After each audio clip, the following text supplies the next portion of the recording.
For as long as human beings have walked upon Earth, we've tried to make sense of our world and predict what the future will bring.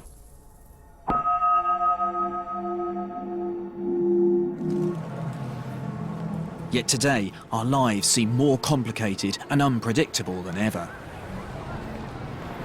And half the population of the planet now live in busy, sprawling cities. Every day throws up thousands of different encounters, a mass of interactions and forces that seem beyond our control. It's hard to see how any of this could be connected. Yet when we start to look closely at all this complexity, surprising patterns begin to emerge.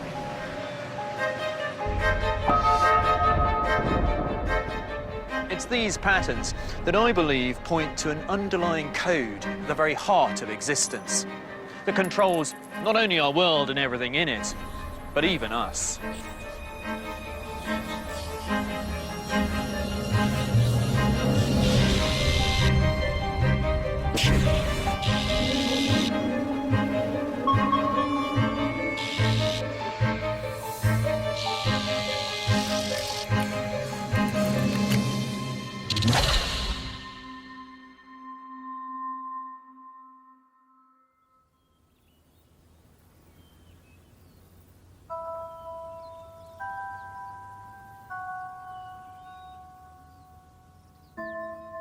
As a mathematician, I'm fascinated by the patterns we see all around us.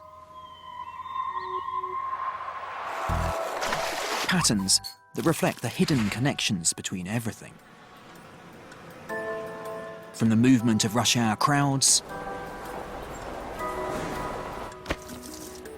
to the shifting shape of a flock of starlings.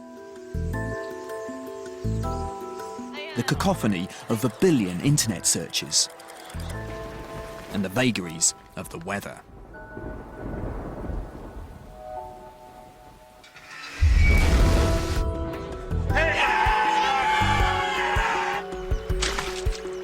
Together, these patterns and connections make up the code. A model of our world that describes not only how it works, but can also predict what our future holds.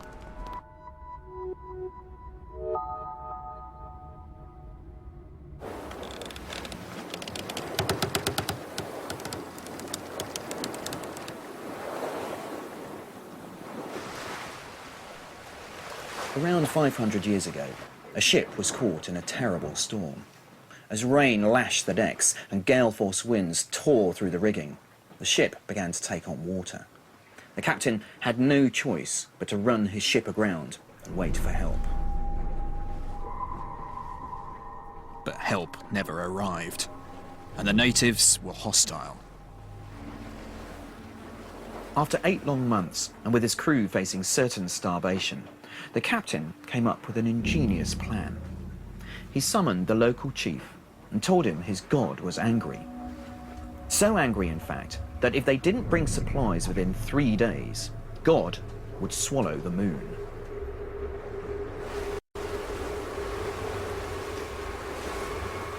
And sure enough, as the moon rose on the 3rd night, it had already begun to disappear.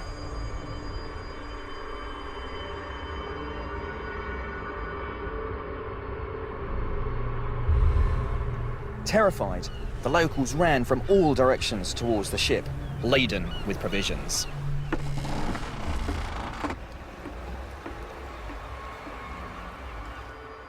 The year was 1504, and the captain, Christopher Columbus.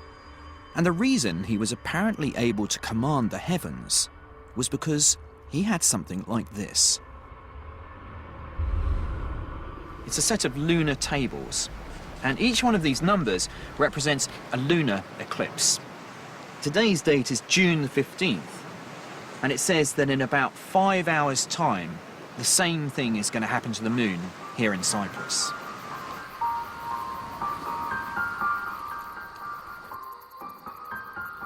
During a lunar eclipse, the Earth passes between the sun and the moon, casting its shadow across the lunar surface.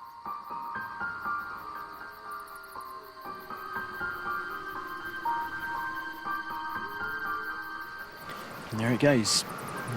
The moon's been swallowed up by the shadow of the Earth. And the amazing thing is, actually, the moon doesn't completely disappear, because this kind of red, ghostly moon up there. And that's because the light from the sun is being refracted around the Earth. Really quite spooky.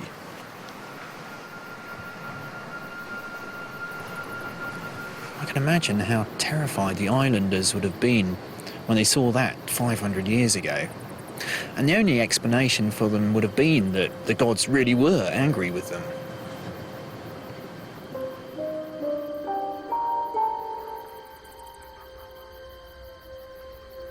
We now know that the movement of the planets is incredibly predictable.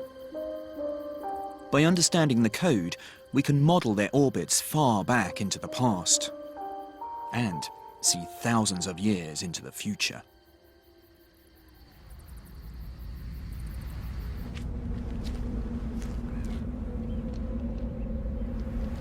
It's thanks to the code that we're no longer frightened by an eclipse. In fact, the code is such a powerful thing that I'm even prepared to entrust my life to it.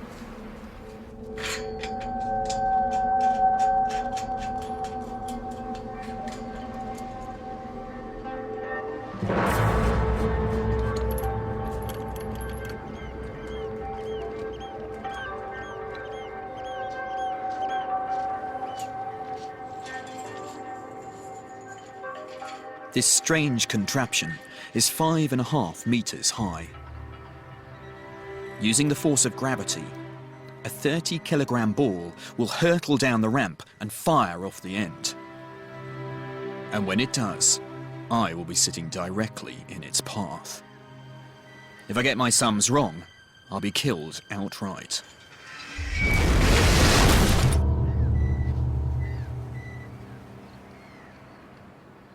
To calculate how far the ball is going to go, I need some key measurements about the ramp.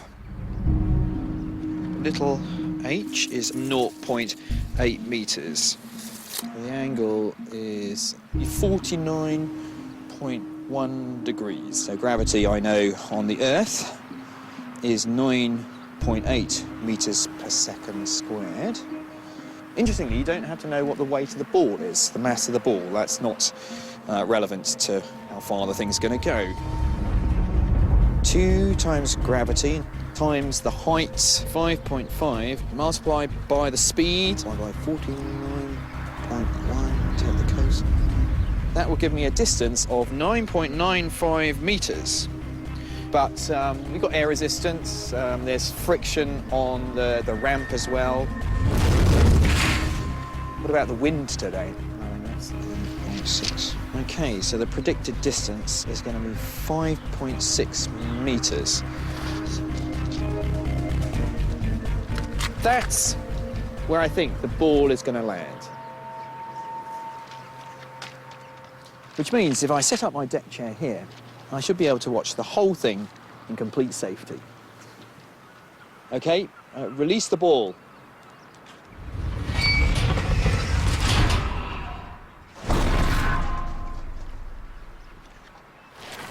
And that is the power of the code. We can do this again and again and again. And the numbers mean the ball is going to land in the same place each time.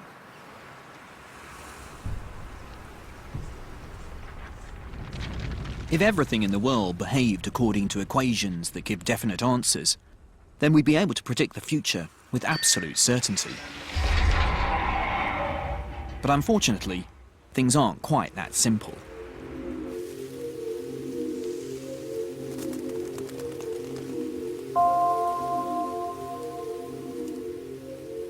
The natural world often appears so complex, it's hard to imagine we could write equations to describe it. Even though we might glimpse what we think are patterns, they seem almost impossible to understand. I've come to witness a mysterious phenomenon that happens here in Denmark for a few short weeks every year.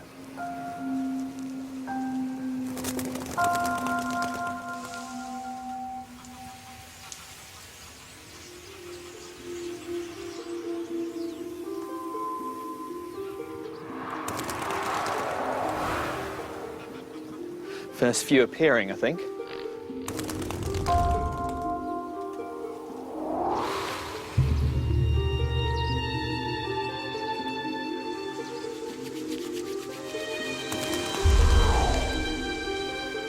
These are starlings, making their annual migration between southern Europe and Scandinavia.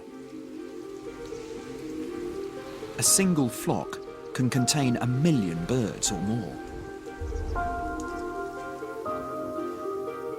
Their dance obscures the fading evening light, giving the formation its eerie name, the Black Sun. There's another massive group coming in. Oh. There are thousands of them up there. And it's not really clear why they do this. It's maybe that kind of safety in numbers. The whole shape looks quite intimidating. It looks like one large black beast, kind of frightening off any predators that might be looking for a bit of dinner before sunset.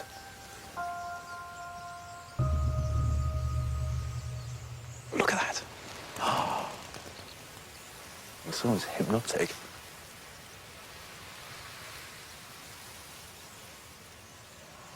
It's amazing, there's so many of them. It's a wonder they don't smash into each other and sort of knock some out of the sky, but they don't seem to. An incredible synchronization. Oh. You're never quite sure what it's going to do next. It's an almost impossible achievement. How can each bird predict the movements of thousands of others?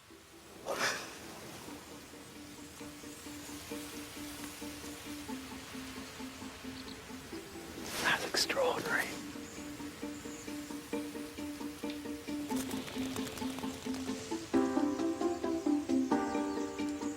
As strange as it seems, by reducing each starling to numbers, we can model what's happening on a computer.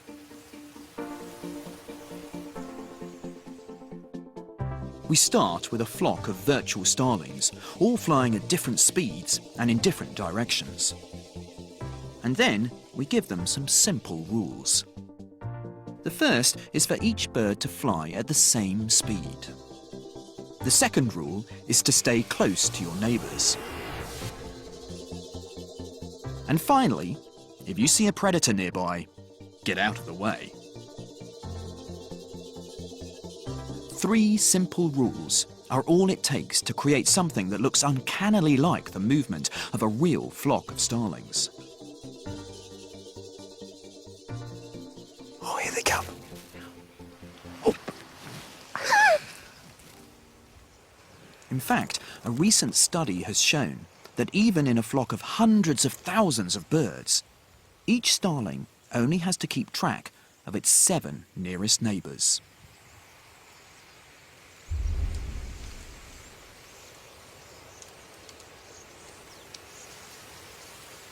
And there, they've all gone. The sky's clear again.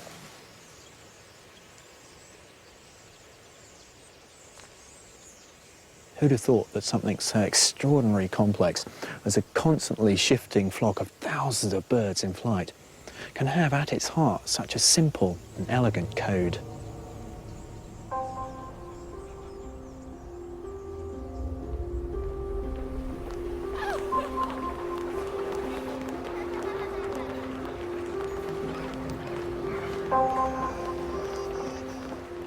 It seems inconceivable that human beings could ever be reduced to a mathematical model like starlings.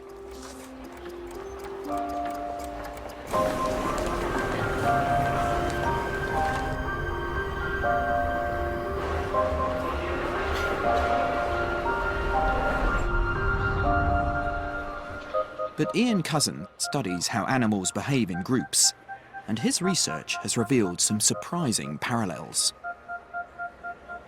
How can you possibly begin to understand something like this huge mass of people? Even when you look at the crowd for a few seconds, you realise there's so many complicated factors at play. Well, I started my research looking at simple organisms like ant swarms, schooling fish, and remarkably, our insights from studying those systems led to new insights in studying human crowds. But people are much more complicated than a fish or an ant. Exactly, but that's almost the beauty of this, is we're thinking about much more interesting things when we're walking through crowds than how do I avoid that person, how do I avoid that obstacle. You know, we're thinking about what we're going to cook for dinner or what our friends are doing. And so in actual fact, we're almost in autopilot. And we're actually using very simple rules of interaction, just like the schooling fish and the swarming ants.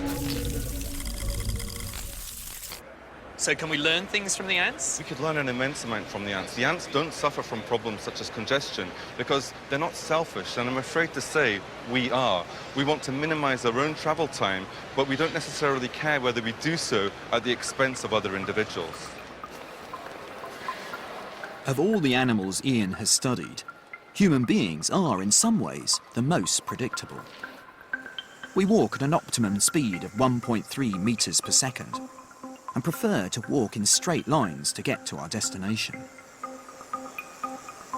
What happens is you will naturally fall into the slipstream of an individual moving in the same direction as you.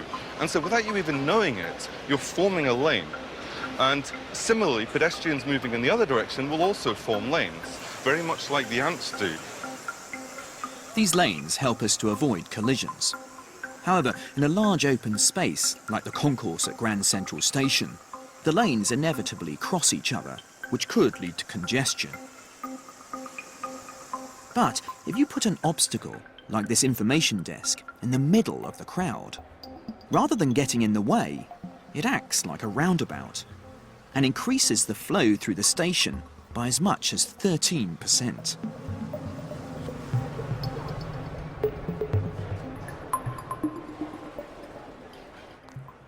These rules are so effective at predicting what we'll do. They can even be used to simulate crowds of people. Each individual is actually described by a set of numbers as they move through an environment. Exactly, we're capturing the average type of behavior of pedestrians. We're capturing these simple and local rules that people use within crowds to then make predictions as to how the whole crowd is going to flow through different types of environments. We can use this underlying code of the crowd to design buildings that are more efficient and safer.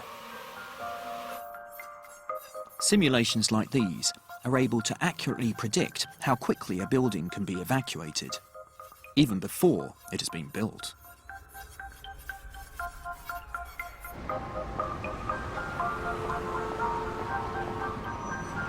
As a crowd, people are incredibly predictable. There are simple rules that we follow without being aware of it. But most of the time, we don't live on autopilot. And when the crowd disperses, so too do the rules of group behaviour. As individuals with our own free will, we're much harder to predict. Or so we think.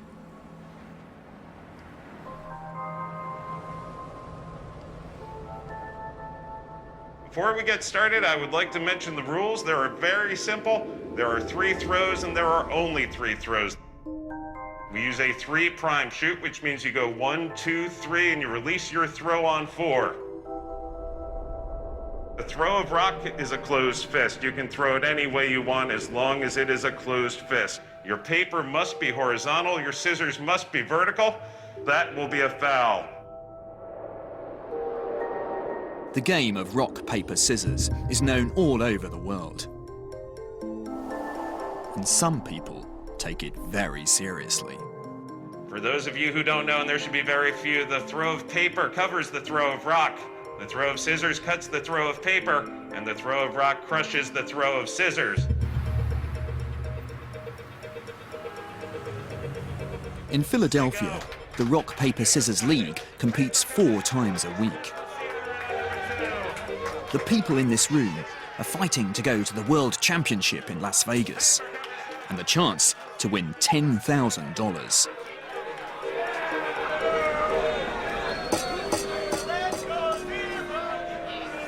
Sweetjee in the lead.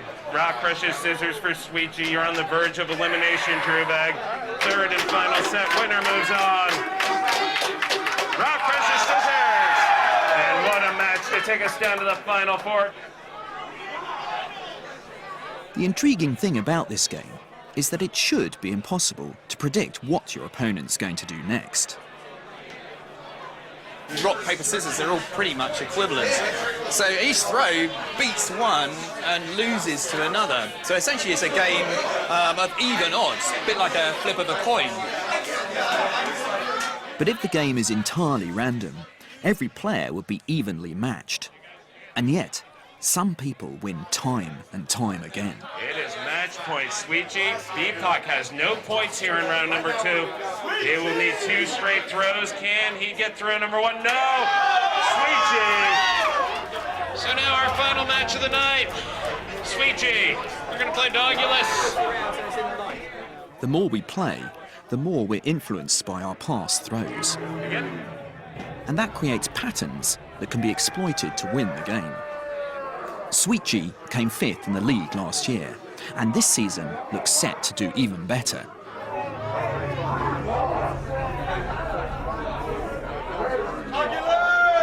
Rock crushes scissors. Sweetjee still has point. Rock crushes scissors. Sweetjee, Philadelphia Rock Paper Scissors City League champion here at the Random Lounge. Congratulations. Thank you. So that was 5 consecutive wins. What was the key to your success, do you think? I try to read people. Yeah. Or at least try to think what they're thinking. So you're looking for their patterns then? Yeah, a little bit. Like a little bit of their patterns. A little bit like trying to learn mine and go against that. Rock, paper, scissors reveals a fundamental truth about human nature. We are so addicted to patterns that we let them seep into almost everything we do. And these patterns are the key to predicting many aspects of our behavior, even the darkest parts of our nature.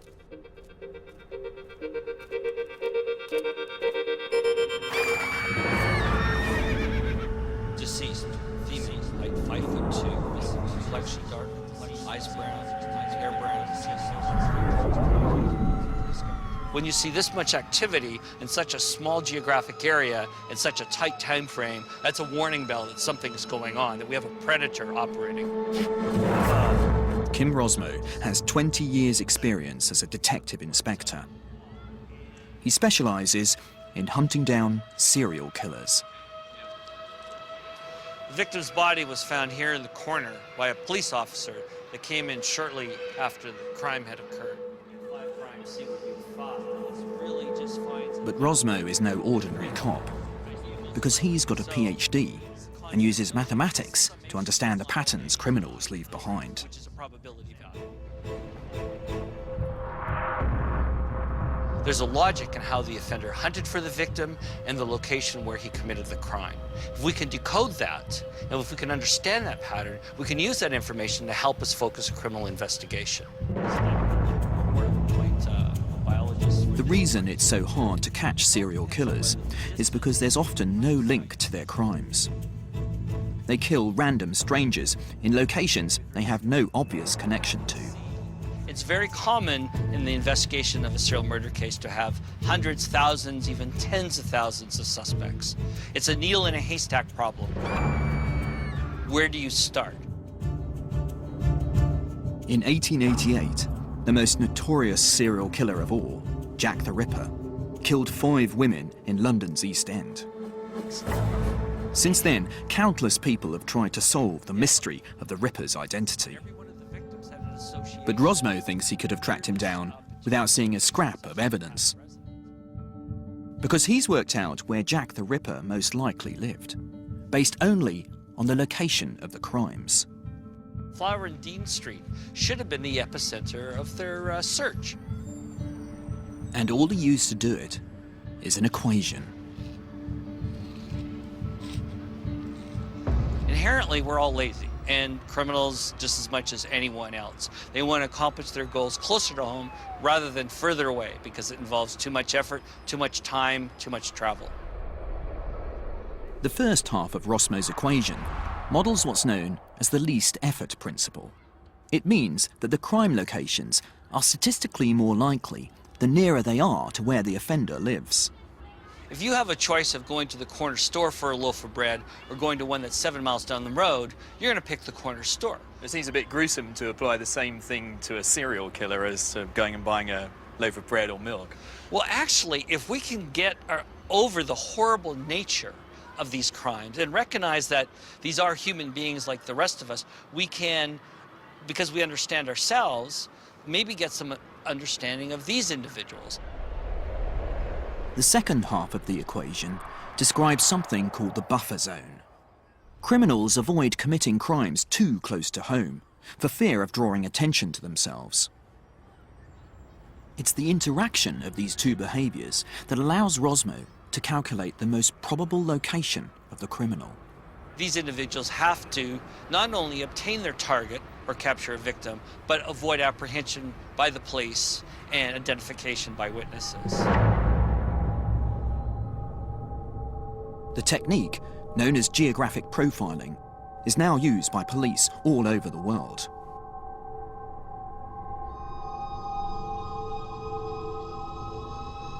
Police are examining the possibility that all explosion near a branch of Barclays Bank in West London was the work of an extortionist. Police believe the extortion demand came from the blackmailer known as Mardi Gras. In the late 90s, Rosmo was called in by Scotland Yard to help catch the notorious Mardi Gras bomber, who for 3 years waged a campaign of terror against banks and supermarkets. A 17-year-old man is recovering in hospital after being injured in an explosion at a Sainsbury's store in South London. Police are advising the public to be vigilant. In truth, they can only wait to see what Mardi Gras does next.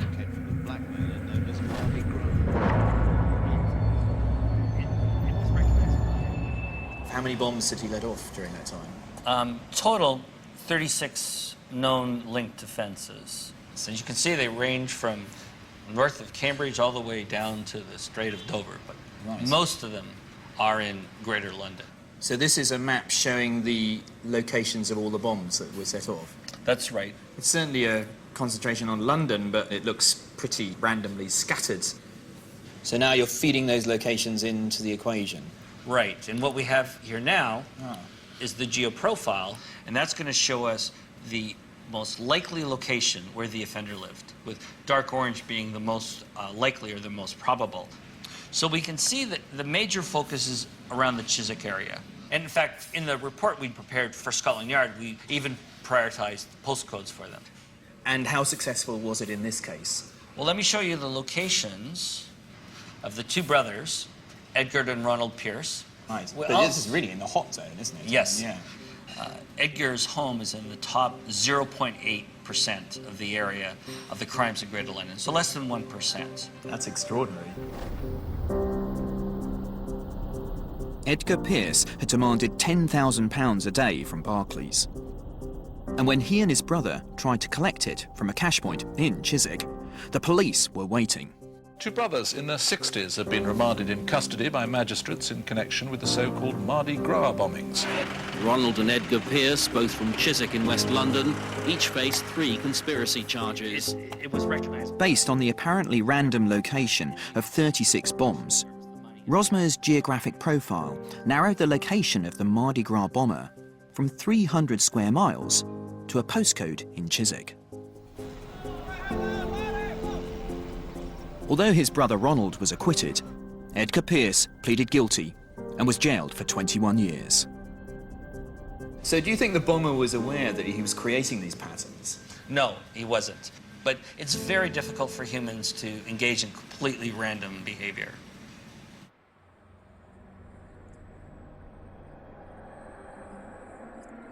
Very few of us are aware of the patterns we leave behind. From the way we move in a crowd, to the choices we make in a game. The victim's body was found here in the corner. Or even how we commit murder. In reality, these crimes are not random. None of it is random. It's all part of the code. There are always telltale patterns, and if we're able to decode them, we can use those patterns to model our behaviour. And this leads to the intriguing possibility that if we can reduce human beings to numbers, we might be able to predict our future in the same way as we can predict the movement of the planets or the trajectory of a ball.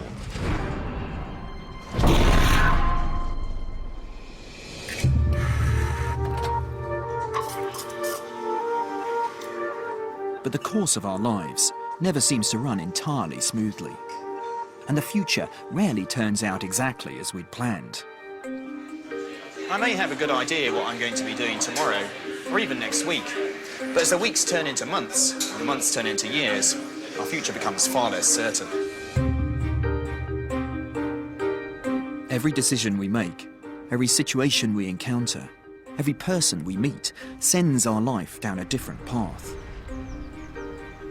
As you watch each stick floating off downstream, there's no sure way of predicting their fate.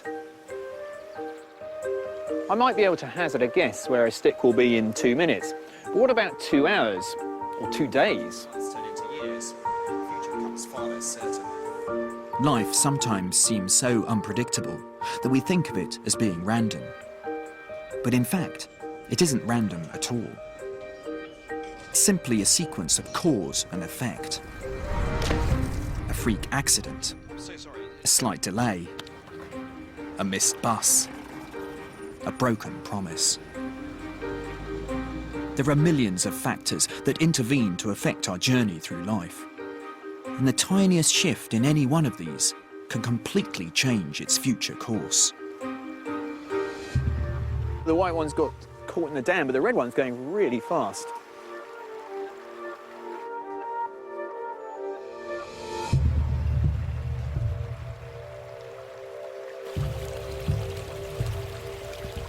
I think this would be a good finishing line. Well, and here comes the white. It's way ahead of the red. And white's the winner. Right, let's give it another go. The truth is, our lives are controlled by the strangest code of all, the code of chaos.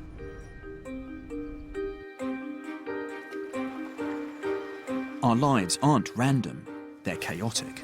A tangled web of cause and effect, in which insignificant moments can escalate into events that change our lives forever. Any difference, no matter how small, can have a huge effect on the outcome. It's this incredible sensitivity to even the slightest change which is one of the defining features of chaos.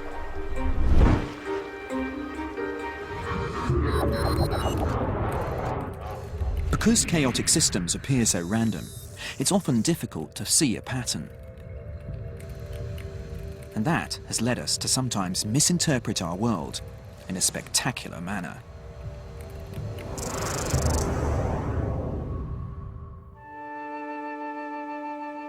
In this land of many mysteries, it's a strange fact that the largest legends seem to collect around the smallest creatures.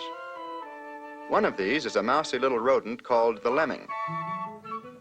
Here's an actual living legend, for it's said of this tiny animal that it commits mass suicide by rushing into the sea in droves. This film from 1958 set out to explain the wildly fluctuating population of these tiny rodents.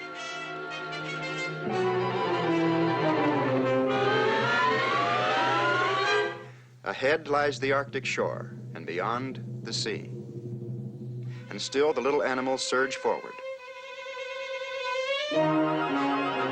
Their frenzy takes them tumbling down the terraced cliffs, creating tiny avalanches of sliding soil and rocks. The local legend of suicidal lemmings was the accepted explanation for why the Arctic can be overrun with them one year and almost completely empty the next. They reach the final precipice. This is the last chance to turn back.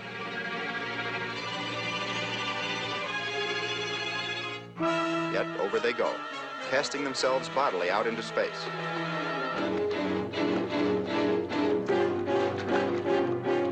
This film popularized the belief that lemmings are stupid, reckless, and suicidal.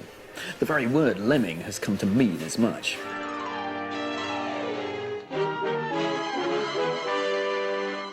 The trouble is, though, it isn't true. In fact, it's been claimed that the whole thing was faked. The filmmakers apparently flew in hundreds of captive-bred lemmings and drove them over the cliffs and out to sea. Soon the Arctic Sea is dotted with tiny bobbing bodies. And so is acted out the legend of mass suicide. Now, as appalling as this sounds, the reason for the alleged lemming abuse stems not so much from ignoring the moral code, but rather an ignorance of the mathematical one. What no one knew at the time was that the incredible fluctuation in lemming numbers has nothing to do with mass suicide. It's all because of chaos. And there's a simple equation at its heart. So, for example, if I want to know how many lemmings there'll be next year, what I need to do is to take this year's population, P, and multiply that by the growth rate, R. But not all lemmings will survive, so there's a little bit of the equation which tells me how many lemmings will die during the year. So that's R times P times P. So we can rewrite this equation as the growth rate R times P times 1 minus P. Now, this equation isn't specific to lemmings. It actually applies to any animal population. And the interesting part of the equation is this number R, the growth rate, because when we choose different values for R, we get a very different behaviour for the population growth. The growth rate determines how quickly a population expands. For most species of mammal, this is usually below 2. With a growth rate in this range, the equation predicts that a population will steadily rise until it stabilises at a fixed value. But it turns out lemmings are one of the fastest reproducing mammals on the planet. Let's take R equals 3.1. The lemmings don't stabilise now, but ping-pong between two different values. So the population is high, then low, then back to high again, low again. But when the growth rate reaches a value just over 3.57, then something incredibly unexpected happens. Rather than levelling off at a fixed number, or fluctuating between two values, their population erupts into chaos. A plague of almost biblical proportions one year can plummet to near extinction the next. It's almost impossible to predict how many lemmings you're going to have. In fact, there doesn't seem to be any pattern to this at all. And of course, this is exactly what's seen in reality. Unpredictable boom and bust lemming populations. Lemmings are one of the few creatures on Earth that breed so quickly, their growth rate can sometimes exceed this tipping point. It's such an odd phenomenon that mass suicide seems like a plausible answer. But the real explanation comes from the code, from this equation.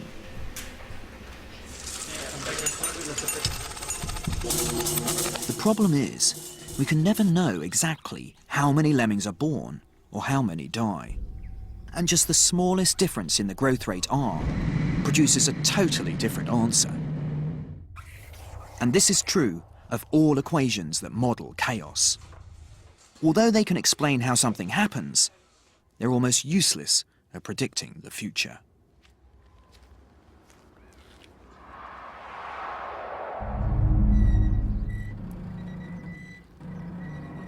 I can use an equation to calculate where this ball will land, because even if I'm slightly out in any of my measurements, it will only make a small difference to the final result.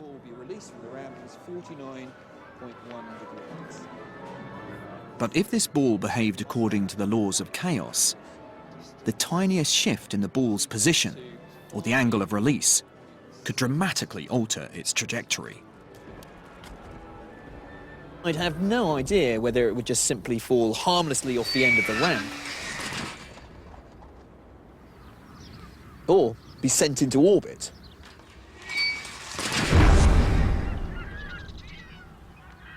I'd have no idea where to put my deck chair. It turns out that much of the world is chaotic, making it almost impossible to predict.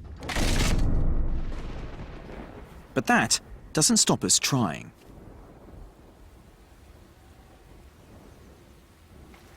Knowing whether the sun is going to shine or the heavens are going to open is a British obsession. But trying to plan our lives around the vagaries of the weather seems almost futile.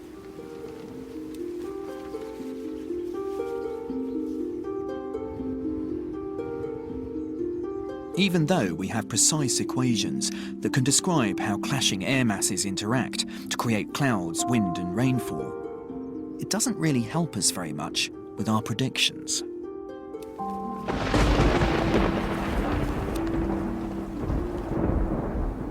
That's because we can never know the exact speed of every air particle, the precise temperature at every point in space, or the pressure across the whole planet. And just a small variation in any one of these can produce a vastly different forecast.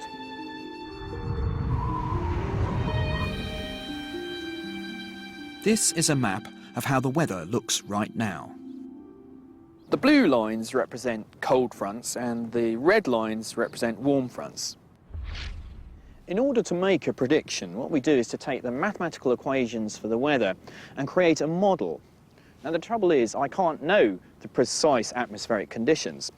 So I take as much data as possible, but then I make small variations in the data and run the model again and again and again. And what I get is different predictions according to those slight variations. So here you can see for the weather tomorrow, the predictions are pretty similar. We've got a lot of blue lines together, predicting a cold front, a lot of red lines together, predicting a warm front. But look what happens when I look a little bit further ahead. So 2 days, 3 days ahead. So you can see these different predictions are beginning to spread out.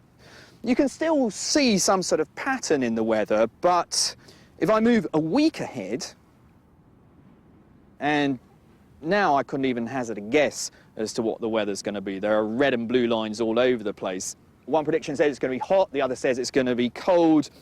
And if I go 10 days ahead, it just looks like a scrambled mess of spaghetti. There's absolutely no way to make any prediction that far in advance. And that's why, beyond just a few days, the weather forecasts can be so spectacularly wrong.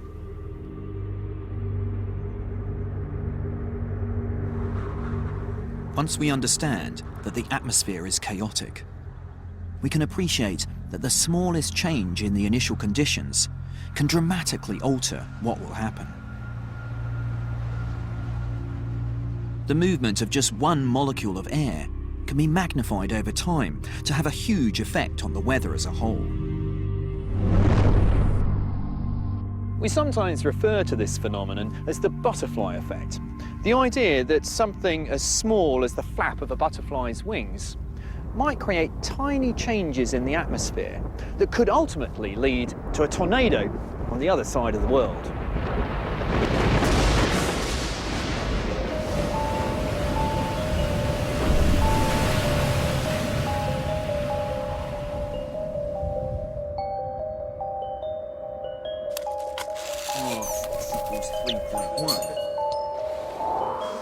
As a crowd, the patterns we make are incredibly predictable. Even as individuals, our actions are controlled by the code.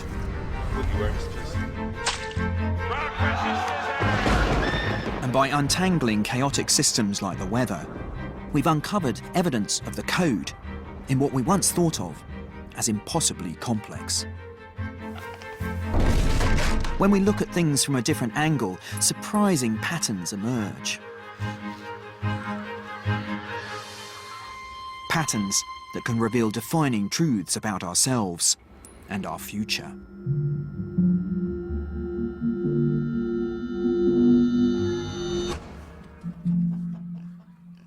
In 1906, an unfortunate cow laid down its life for a place in mathematical history. 1, 10, 264, 417. The cow was the subject of a guess the weight competition at a village fair. The lucky person who came closest would win the slaughtered animal's meat. 1020, 2,130. The amazing thing was, nobody guessed correctly. 570. And yet, everybody got it right. 4,510. To show you how they did it, I'm not going to use a cow. I'm going to use a jar of jelly beans. 450. 800. 12,000. 7,000. How many jelly beans do you think there are in this jar? 80,000. 80,000. No, actually, 50,000. 50,000? Yeah. Okay, 50, yeah, okay. It's incredibly difficult for anyone to guess how many jelly beans there are. I asked 160 people, and most were way off the mark. Everything from 400 right up to 50,000 beans. In fact, only 4 people got anywhere near the correct answer of 4,510. Plus 1,500. Plus 3,273. Plus 873,000. Plus... But if I add all the answers together and take the average, I'll get the combined guess of the entire group. Plus 4,500. 463. Plus 853. Plus 1,000. Plus 5,000. Which gives a grand total of 722,383.5. Somebody thought there was half a bean in there. Now, there are 160 guesses made, so let's see how close they are collectively. Wow, that's extraordinary. If you remember, there were 4,510. The average guess to the nearest bean is 4,515. I mean, I thought it'd be close, but I didn't think it'd be that close. That is ridiculous. So although we had guesses that were all over the place, up in 30,000s, right down in the 400s, collectively, we get something which is just 0.1% away from the real number of beans in there. So, as individuals, the guesses are just that, guesses. But when you take them collectively, they become something else entirely. 5,000, 1,480, 9,000, 2,000. What tends to happen is that, more or less, as many people will underestimate the number of jelly beans as overestimate it. 1,786. A few people will be way off the mark either way, but that doesn't matter. Provided you ask enough people, the errors should cancel each other out.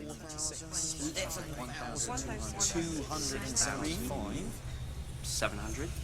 The accuracy of the group is far greater than the individual. We call this the wisdom of the crowd. 160 people is a powerful tool for working out how many jelly beans there are in the jar. But imagine what you could do with a crowd of millions. That's exactly what they use here at Google. With access to over 2 billion web searches a day, Google have found a way of tapping into the wisdom of the biggest crowd on Earth. And by doing so, they've been able to reveal the forces that control our lives and harness them to make predictions about us. Think of all the things that people might search for on a daily basis. Think of the things that you might search for on a daily basis. Yeah, well, I've searched for a couple of cities in Mexico and films in Hackney today. Lots of people may be searching for a similar thing, movies in Hackney, for example. And you could see, if you looked at that query over the past 3 years, what the pattern of searches for that term looked like. Google had a hunch they could use all our searches to make predictions about our lives. They wanted to see if they could match the pattern of certain searches with events in the real world. Google began by seeing if they could predict outbreaks of flu. So flu has a nice seasonal pattern, and because it has that pattern every year, over many years, we're able to take that trend and say which search queries match that pattern. So we built a database that included over 50 million different search terms. 50 million? Yes. Wow.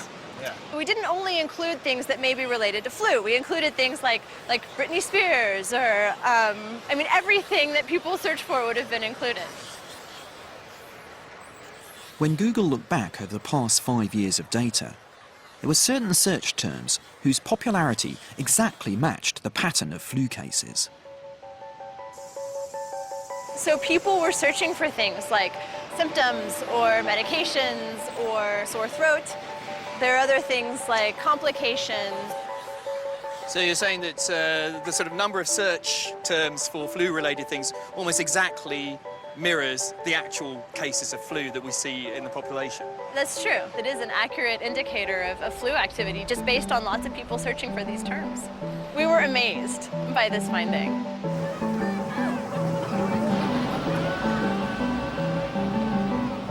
As soon as they see this pattern of search terms, Google can predict there'll be an outbreak of flu, often before people have even gone to the doctor. This is the extraordinary power of the code. But it's just the tip of the iceberg.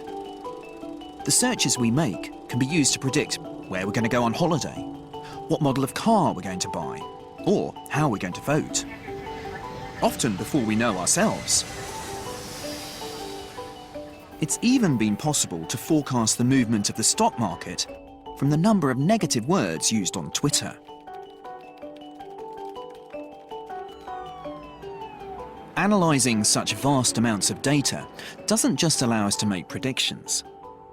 It can also tell us something fundamental about ourselves. You look out at a city like this, and it looks like, some arbitrary jumbled mess. Yet, the city is people. It's not actually the buildings and the streets. They're the stage upon which the real actors are playing out the story of civilization.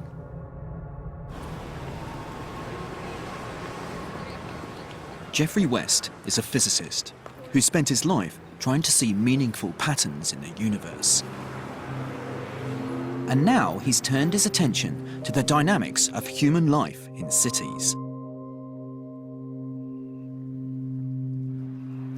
So you can see there's all kinds of infrastructure here. There's the obvious, the roads, the electrical lines, the sewer lines. They're an extraordinary network that is sustaining New York City. Coming at it as a physicist, I had this hunch that there is really an underlying code to all this. West amassed data about cities all over the world. And the patterns he found mean that for any given population size, he can predict the amount of roads, electrical wiring, or office space that city has. But he also discovered something much more surprising. One of the most interesting results we discovered was that wages scale in a very systematic way. And the rule that came out was that if you double the size of the city, you get this marvelous 15% increase in the wages. So if you live in a larger city, that means you're going to earn more? Yes. So if there are two mathematicians in two different cities, one twice the size, they're doing the same job, one will actually have a bigger income. That is what on the average, that is what the data say. So was that a surprise to you to see? Yeah, that was a huge surprise. My first reaction was there's something wrong with the data. And then it was like, my God, of course, that's right. That's why cities exist.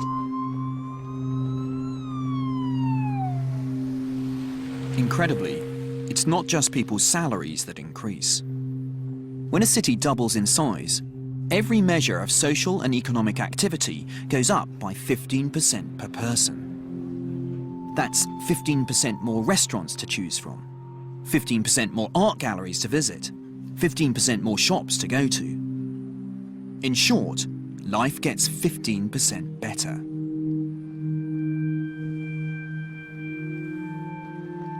You know, it looks like magic, some Yeah, it feels magic. like It's a alchemy. magic formula that we as social human beings have discovered.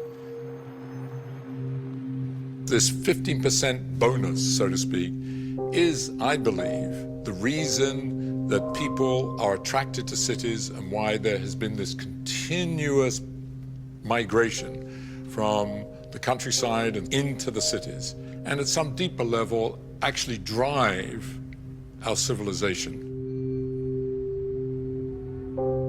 According to Geoffrey West, humankind has an ultimate number.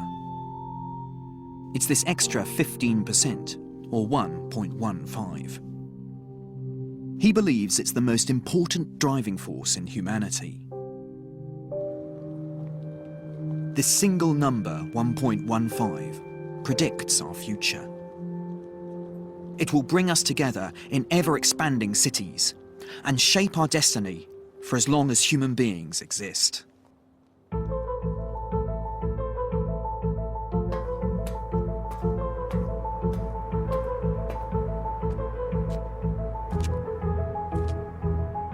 "500 years ago, when faced with an eclipse, many of us would have believed it was the work of an angry god. But as we've unearthed the language of the code, we've discovered that the apparent mysteries of our world can be understood without invoking the supernatural." And this, for me, is what's so remarkable. That despite the incredible complexity of the world we live in, it can all ultimately be explained by numbers. Just like the orbit of the planets, life too follows a pattern. And it can all be reduced to cause and effect. In the end, even the flip of a coin is determined by how fast it's spinning and how long it takes to hit the ground. The ultimate symbol of chance isn't random at all. It only appears that way. When we don't understand the code, the only way we can make sense of our world is to make up stories. But the truth is far more extraordinary. Everything has mathematics at its heart. When everything is stripped away, all that remains is the code.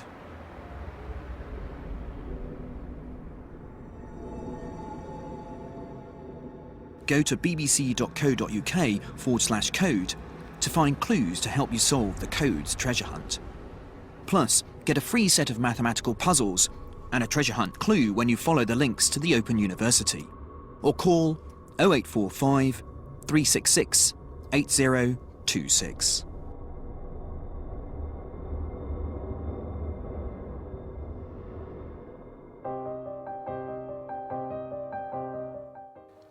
Exploring Perth here on BBC HD tomorrow, Nicholas Crane heads to Scotland as he continues his tour of British towns. That's at 9. And next this evening, we're off on a Georgian adventure in Kidnapped.